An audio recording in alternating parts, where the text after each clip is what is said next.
पुरस्कृत कर समस्त दाता मान महाप्रभु सत्यानारायण मंगल विधान करु बोलांद देवराज इंद्र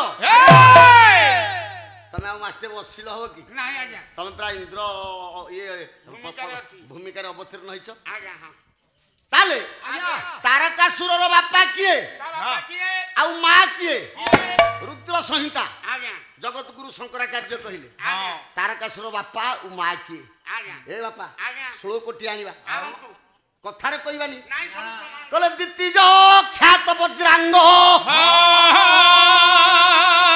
ये बरांगी दस्य भामिनी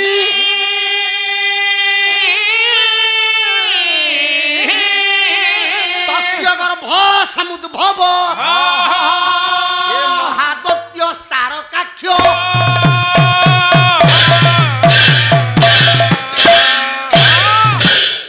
बापा किए ना दितिज ख्यात वज्रांग दितिज कश्यप ऋषिंकर जो दियोटी स्त्री थिले गोटे दिति आ गोटे अदिति ताले दितिज दिति को ठारू जन्म नै थिले किए ना वज्रांग वज्रांग राक्षस बरांगी जस्य भामिनी ता स्त्री ना होची भामिनी आज्ञा बरांगी अर्थ स्त्री भामिनी अर्थ स्त्री किंतु ता स्त्री ना होची भामिनी तस्य गर्भ समुद्भव ताहांक गर्भरु उद्भव हेले किए ना महादत्य तारकाख्य तारकासुर नामक महाराक्षस तारी गर्भरु जन्म नेले सब आज्ञा प्रच्छद पटरे आपण मानकु टिकनिक करी कहि कि जिबि ओळिया रखिबि धरि इंद्र को कहले इंद्र कह से विष्णु कुआडे गला ता कथा खाली पता सुन जे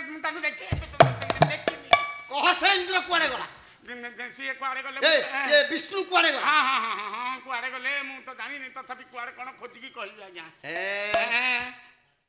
नाही नाही नाही आपण कहतु क्या हाडटा देखौ नाही नाही मेरा दांत देखौ हाड नुह ताले विष्णु कुमारी बा पई सब आडे खोजिले किए आपण मानकर तारकासुर इंद्र को पाइछि विष्णु को पाइछि अमृत भांड को नष्ट कर जाइछि आ गोटे कथा सुने मो निर्देश रे मो राज्य रे देवता माने पाळी करी जाई की खटिबो आज्ञा जहा जो विभाग जहा को बांटिबे हमें करिवो ओ जो विभाग देबे सुचार रूपे करिवो आज्ञा पालन करिवो मो राज्य रे खटिबो आज्ञा निश्चित खटिबो हां कोन भाग बांटि दियंतु आज्ञा मते के छाड़ी दियंतु कोन भगवान तो मु देई देबी तांकू प्रमिला काव्य हां लिखिबे किए ना मो माटी रे जने कवयत्री नारी कवि नरसिंहपुर गढ़र राजमाता कनकलता देवी अनंत नारायण सिंहदेव धर्मपत्नी कनकलता सिंहदेव से कौन कहले प्रमिला काव्य रे तारकासुर निकट रे को देवता को ड्यूटी रे रहिले कहले प्रचेता जोगांती सलिल शक्र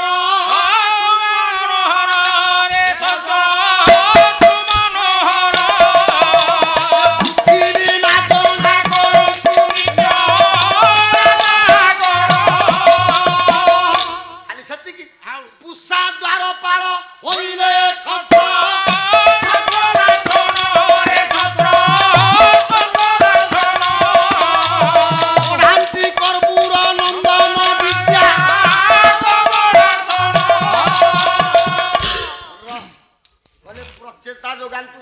शक्र सुमनोहर बोले वरुण जल जोगेब गोटी गोटी करी कहले शक्र बोले इंद्र इंद्र सुमनोहर बोले फूलमाला गुंथिबे किए आपण मानकर इंद्र बोले पृथ्वी मार्जना करंतु बोले पृथ्वी देवी मो राज्य टाकू जाई सब स्वच्छ राज्य करिवो आज्ञा मान्यवर महामहिम प्रधानमंत्री नरेंद्र मोदी गोटे नीति प्रचलन कर स्वच्छ भारत या पूर्वर भारतर जातिर जनक महात्मा गांधी मोहनदास करमचंद गांधी सी स्वच्छ भारत प्रचलन करथिले किंतु ता पूर्वर तारकासुर ता राज्य टाकू स्वच्छ कर देथिला निजे पृथ्वी देवी जाई के ओळौथिले खाली सेति कि नुह कहले पुषा द्वारपाल होइले शश छत्र लांछन पुषा बोले सूर्य ସୂର୍ଯ୍ୟ ଦେବତା ଦ୍ୱାରପାଳ ହେଇକି ତାରକାସୁର କଟକରେ ଆଜ୍ଞା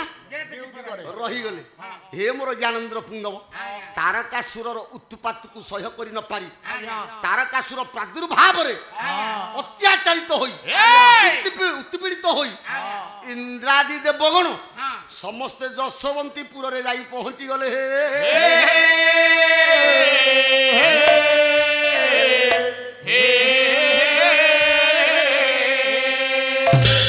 ମୋର ଜ୍ଞାନେନ୍ଦ୍ର ପୁଙ୍ଗବ, ଯଶୋବନ୍ତୀପୁରରେ ସବୁ ଦେବତା ମାନେ ଏକାଠି ହୋଇ ତାରକାସୁର କେମିତି ମରିବେ, ବେଦବର ବ୍ରହ୍ମା ତାରକାସୁରକୁ କାହିଁ କେମିତିଆ ବର ଦେଲେ ବ୍ରହ୍ମାଙ୍କୁ ପଚାରିବା ପାଇଁ ଯାଇଛନ୍ତି।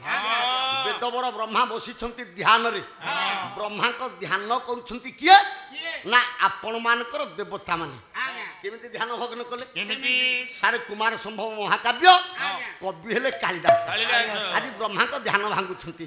କହିଲେ ତମେ ହବ୍ୟ ହୋତାଞ୍ଚ ଭୋଗ୍ୟ ଭୋକ୍ତାଞ୍ଚ ଶାଶ୍ୱତ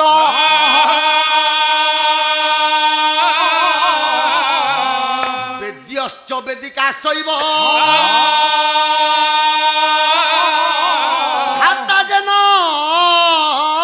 ଯତପର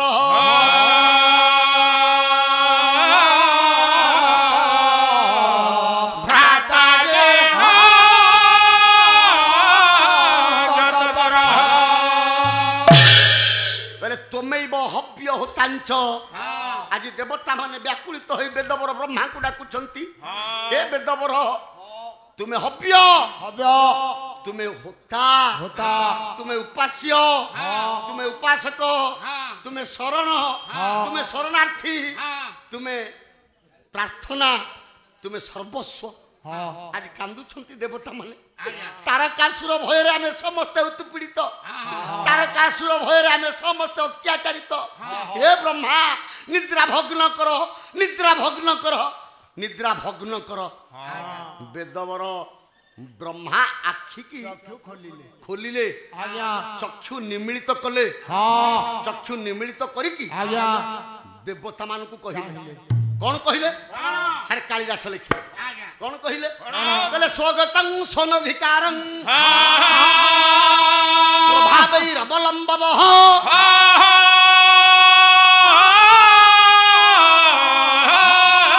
ଯୁଗପଦ ଯୁଗବାହୁଭ୍ୟୋ ପ୍ରାପ୍ତେଭ୍ୟୋ ପାର୍ଯ୍ୟ ବିକ୍ରମ। ଦେବତା ମାନେ ଯେତେବେଳେ ବ୍ରହ୍ମାଙ୍କୁ ଡାକିଲେ, ବ୍ରହ୍ମା ଆଖି ଖୋଲିଦେଲେ। ଡାକିଲେ ସ୍ୱାଗତଂ ସ୍ୱାଗତଂ ସ୍ୱାଗତଂ। ଦେବତା ମାନଙ୍କୁ ଡାକିଲେ ସ୍ୱାଗତ ସ୍ୱାଗତ ସ୍ୱାଗତ ସ୍ୱାଗତ କଲେ, ଅଭିନନ୍ଦନ ଜଣାଇଲେ। କିଏ? ବ୍ରହ୍ମା। ନା ବ୍ରହ୍ମା। ଦେବତା ମାନେ ଆପଣ ମାନେ ନିଜ ନିଜ ସ୍ଥାନରେ ସୁରକ୍ଷିତ ଅଛନ୍ତି ତ? ଖୁସିରେ ଅଛନ୍ତି ତ? ଆପଣ ମାନେ ଖୁସି ତ? କହିଲେ ଯୁଗପଦ ଯୁଗ ବାହୁଭ୍ୟ ପ୍ରାପ୍ତେଭ୍ୟ ପ୍ରାଜ୍ୟ ବିକ୍ରମ। ହେ ପରାକ୍ରମଶାଳୀ ଆଜାଲୁ ଲମ୍ବିତ ବାହୁ ବିକ୍ରମ ଦେବଗଣ, ତୁମେ ମାନେ ସବୁ ଖୁସିରେ ଅଛ ତ? ଏଇଠି ଗୋଟେ କଥା ମନେ ପଡୁଛି। ଆଜି ଆମ ଓଡ଼ିଶାରେ ଯିଏ ବାରମ୍ବାର ମୁଖ୍ୟମନ୍ତ୍ରୀ ହେଉଛନ୍ତି ନବୀନ ପଟ୍ଟନାୟକ, ସେ ଗୋଟେ ନୂଆ ୱାର୍ଡ ବାହାର କଲେ। ଆମେ ଓଡ଼ିଶା ସାରା କହୁଛେ, କଣ କହୁଛେ?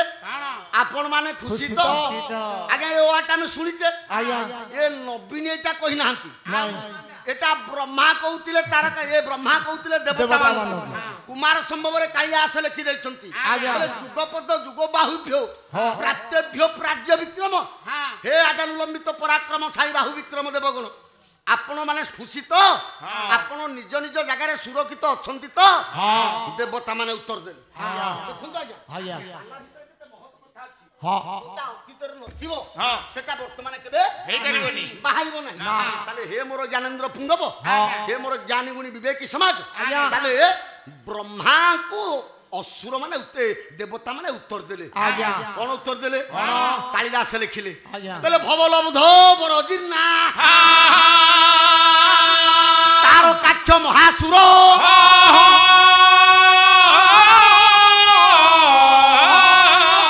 उपप्लवाय लोकानां मगे दुरिबोथित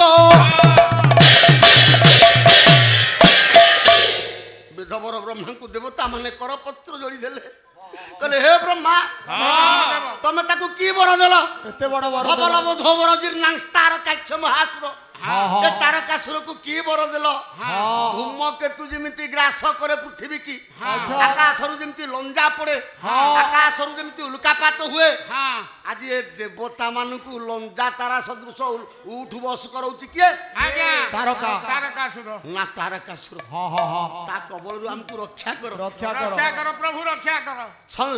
ସଂସାର ଧର୍ମ ନଷ୍ଟ ହେଇଗଲାଣି।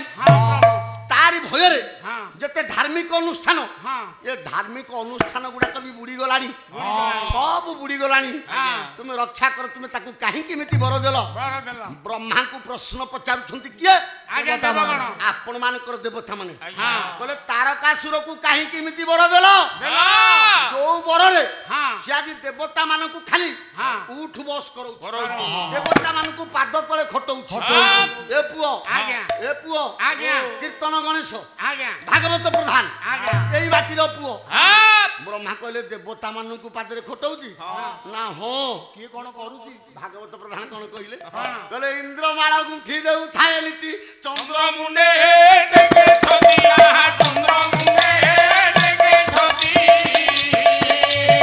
ସମୀର ବରୁଣ ମିଶି ଦୁଇ ଜଣ ଆସିବ ଘର। କହିଲେ ଇନ୍ଦ୍ରମାଳ ଗୁନ୍ଥୁଛି, ଚନ୍ଦ୍ର ଦେବତା ଏ ତାରକାସୁର ଯୁଆଡେ ଯାଉଛି, ଚନ୍ଦ୍ର ଦେବତା ତା ମୁଣ୍ଡରେ ଗୋଟେ, ଆମେ ଯେମିତି ଚୈତ୍ର ମାସରେ ଦଣ୍ଡ ଠାକୁର ଗଲା ବେଳେ ଆମେ ଯେମିତି ଛତ୍ର ଟେକିକି ଯାଉଥିବା, ସେ ତାରକାସୁର ଯେତେବେଳେ ରାଜଦାଣ୍ଡରେ ଯିବ, ଏ ଦେବତା ମାନେ ଚନ୍ଦ୍ର ଦେବତା ଛତା ଟେକିକି ଯିବେ। ଖାଲି କଣ ସେତିକି ନା? ସମୀର ବରୁଣ ମିଶି ଦୁଇ ଜଣ ଆସିବ ଘର ଓଳାନ୍ତି। ବୋଲେ ପବନ ଦେବତା ଆଉ ବରୁଣ ଦେବତା ମୋ ଘରକୁ ଆସିକି ଓଳଉଛନ୍ତି। ଖାଲି କଣ ସେତିକି? ଧୈର୍ଯ୍ୟ ହାରି ସୂର୍ଯ୍ୟ ସିଂହ ଦ୍ୱାରେ ଦିଏ ମଣିମା ମଣିମା ଡକା, ମଣିମା ମଣିମା ଡକା। ସ୍ୱର୍ଗ ଧନନ୍ତରୀ ପଚାରି ଲଙ୍କାରେ ବାଣ୍ଟୁଛି ଜଳ ବଟିକା। କେତେ ସୁନ୍ଦର କଥା। ଆଜି ଆମେ ମାଗଣା ଔଷଧ ପାଉଛେ ନିରାମୟ କେନ୍ଦ୍ରରୁ, ନାଇଁ ବାପା? ସ୍ୱର୍ଗର ବୈଦ୍ୟ ହଉଛନ୍ତି କିଏ? ଧନ୍ୱନ୍ତରୀ। ତାରକାସୁର ରାଜ୍ୟରେ ଯାହାକୁ ଯୋଉ ରୋଗ ହବ, ଏ ଧନ୍ୱନ୍ତରୀ ମାଗଣାରେ ଯାଇକି ଔଷଧ ବଣ୍ଟନ କରୁଥିଲେ। ନିରାମୟ ଯୋଜନାକୁ ସେତେବେଳେ ସେ ପ୍ରଚଳନ କରିଦେଇଛନ୍ତି। ଖାଲି କଣ ଜାଣିଛି ସେତିକି? ଆହୁରି ବହୁତ କଥା ଅଛନ୍ତି, ସେକୁ କହିବାକୁ ଆଲୋଚନା କରିବା କାହିଁକି ନା ସମୟ ଆମ ହାତରେ ମାତ୍ର ଗୋଟିଏ ଘଣ୍ଟା ଅଛି। ତେଣୁ ପୁଅ ତାହେଲେ ଦେବତା ମାନେ ବ୍ରହ୍ମାଙ୍କୁ କହିଲେ, ତାକୁ କାହିଁକି ଏମିତି ବର ଦେଲ? ଏମିତି ବର ଦେବାର ଉଦ୍ଦେଶ୍ୟ କଣ? ଆପଣ ମାନଙ୍କର ଆପଣଙ୍କର ଉଦ୍ଦେଶ୍ୟ ଥିଲା କି ଦେବତା ମାନଙ୍କୁ ହଇରାଣ କରିବା? ଆପଣ ଜଣେ ଦେବତା ବ୍ରହ୍ମା, ଆପଣ କାହିଁକି ତାକୁ ଏମିତି ବର ଦେଲ ଯାହା ଫଳରେ ତାରକାସୁର ଦେବତା ମାନଙ୍କୁ ଶାନ୍ତିରେ ଆଉ ରଖେଇ ଦଉନାହିଁ? ବ୍ରହ୍ମା କହିଲେ ବର ଦେବାର କାରଣ ଅଛି। ବର ଦେବାର କାରଣ ଅଛି।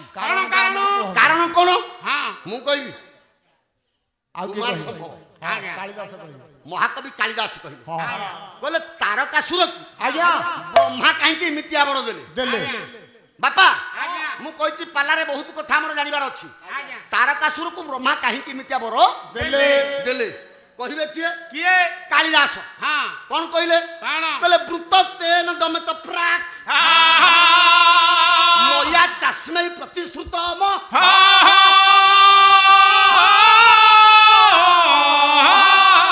ପରେଣଂ ସମିତ ଲୋକା ଏ ନଳଦଗଦ ହିତ ତପ।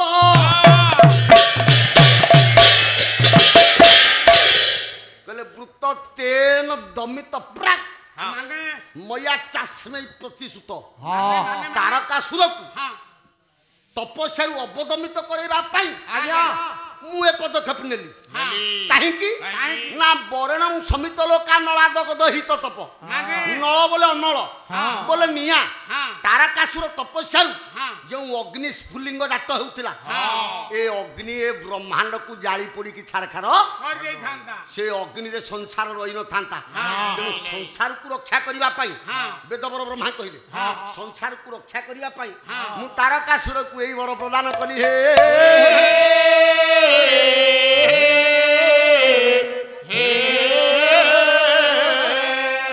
ଆଜ୍ଞା ଭଜନ ଗାଇବେ? ହଁ ଆଜ୍ଞା ପ୍ରସଙ୍ଗ ତ ଅଛି, ଗାଇବା ଟିକେ ଯାଉ। ହ୍ୟାଲୋ। ସୁଧୀ ପାଲାପ୍ରେମୀ ସଜ୍ଜନ ମଣ୍ଡଳୀ, ତାରକାସୁର ଆଜି ତପସ୍ୟା ବଳରେ ଯେଉଁଭଳି ଭାବରେ ଦେବତାମାନଙ୍କୁ ଆଣିକି ଖଟାଇଛି ତାହା ଶ୍ରଦ୍ଧେୟ ଦଳେଇ ବାବୁ ଯେଉଁଭଳି ଭାବରେ ବର୍ଣ୍ଣନା କଲେ ସେଥିରେ ପ୍ରୀତି ହୋଇ Srikant Raut light and sound operator Muraripur ସେ ମହାଶୟ 10 ଟଙ୍କା, ସଞ୍ଜୟ ଓ ଏଲିନା ମାମୁ ଭାଣିଜୀ ପଥରଦ୍ୱାର ସେ 2 ଜଣ 50 ଟଙ୍କା ଏବଂ ଅକ୍ଷୟ ଓ ସଞ୍ଜୟ 2 ଭାଇ ପଥରଦ୍ୱାର ସେ 2 ଜଣ 25 ଟଙ୍କା ପ୍ରଦାନ କରିଛନ୍ତି।